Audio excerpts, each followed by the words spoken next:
I haven't been part of a team since I was with the Four Peters.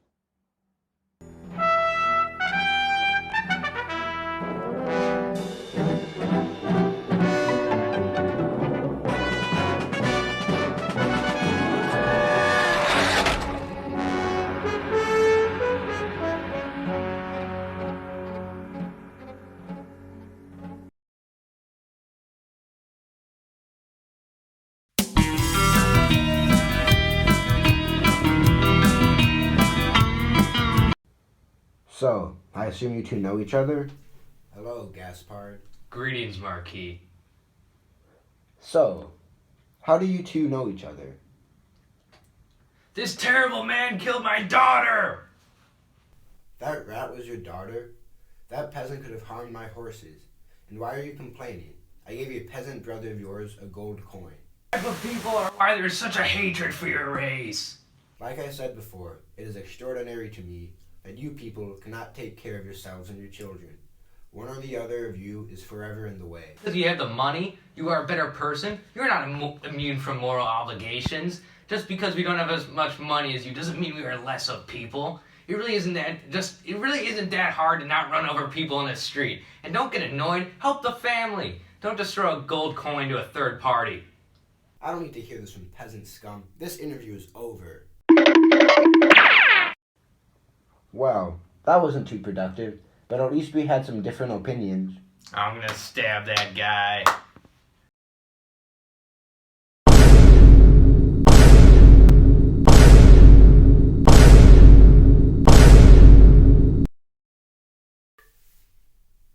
So, how are you two? Dead. What? I said I'm dead. Huh? Are you deaf? I said I'm dead. What? I can't believe I'm speaking to the woman who killed me, and you can't even hear me. Oh well, I lost both times. Why am I talking to this woman? She tried to get my ladybird! Miss Pross, please calm down. What? Just because I can't hear whatever you two are saying does not mean that I should be with this nasty woman! How dare you? You and your friends not only stood in the way of our glorious revolution, but you also personally shot me. I have no idea what you just said, but if you are trying to defend your action against the Monettes and Danes, you are wrong. I will not just roll over. It is my sole duty to protect my beloved family and my ladybird, no matter the cost. You suck. I don't know what you said, but I don't agree. Okay.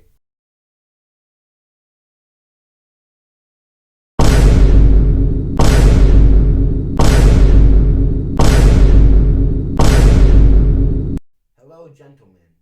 Hello. Hi. So I'm here to interview you two.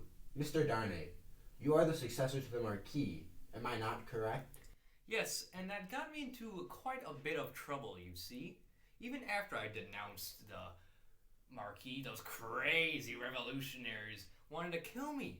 But thanks to the gentleman to the left of me, I am alive here today. Is that why Carton over here is a ghost? Yes, in the end, I beat the hate of Madame Defarge, but not without a serious cost.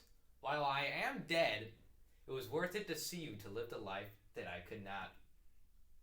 Were you two friends for a while? We met when I was under prosecution. He was my lawyer's assistant and had done excellent work to maintain my freedom. I owe him my life twice because of that. Our friendship grew into an excellent one. Well, at first, I really did not like you very much. It looked so similar, yet you were so much better than I. If you didn't drink and pity yourself so much, you could have been a fine person. While you lived most of your life in apathy, you became a stronger and more confident person in your last minutes than you ever were before. You could say that in my death, I was recalled to life.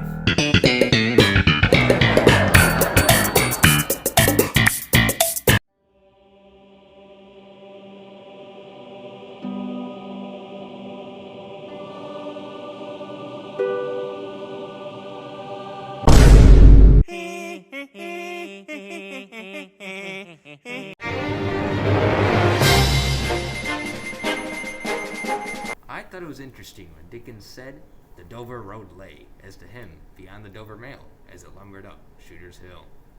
I think it sets the mood for the rest of the chapter. The road lumbering makes me think of it being very long and not stable. The journey to the top seems dangerous, making the mood tense, causing the following scenes of Jerry Cruncher delivering a message to Laurie more nervous and anxious. I agree! Another segment of the novel that is very interesting is page 34 of Book the First. Here Dickens describes the terrible hunger that is taking place in France, saying, "Hunger, it was prevalent everywhere.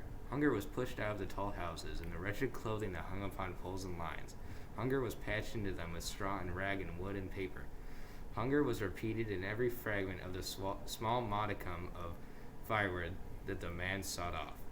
There's even more, but he then goes on to finish by saying, "Its abiding place was in all things fitted to it." This was a perfect way to show the hunger of the French peasants through the repetition of hunger in this page. Not only hunger, but the wine represents multiple things. For one, it represents blood, and how much of that is spilled later in the book.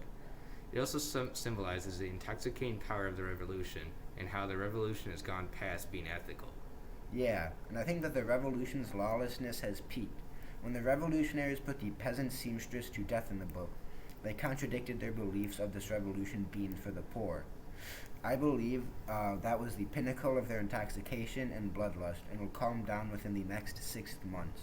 Since this is based off the French Revolution, the historical reign of terror was from 1793 to 1794, so about the span of a year. Charles was imprisoned for a while, meaning that there could very well be more order taking place in France once Charles escaped.